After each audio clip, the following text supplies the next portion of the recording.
Welcome back to the Life Mechanics, and today's Greek word is koinonia, Koinonia. What does the word koinonia mean? It means partnership. Now, partnership is a good word. We need to always keep remembering ourselves. The way we, the human being are designed, we are not designed to be isolated, but rather to live in partnership of harmony. One more word that can be used for koinonia is communion.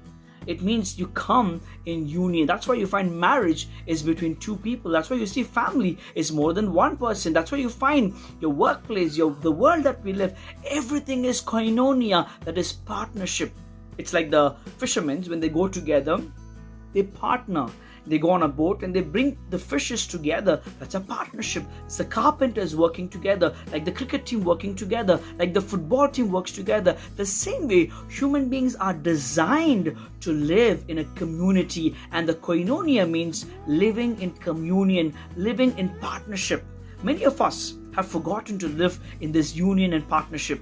Many of us have become to live independent life. We enjoy this kind of an independent life where we don't need friends, we don't want family, we don't want this. We try to isolate ourselves, but rather this Greek word is reminding you koinonia. It means communion. Come in union with your friends, your family, your marriage, your job, whatever you're doing. Koinonia means partnership. My dear friend, if you're watching this video and you think you're alone, start looking for friends out there. There are genuine friends and family who are looking for you. Koinonia means partnership.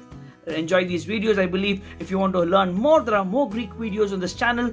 Watch it, forward it, learn more, and pass this knowledge to others. Thank you so much, guys, for watching this.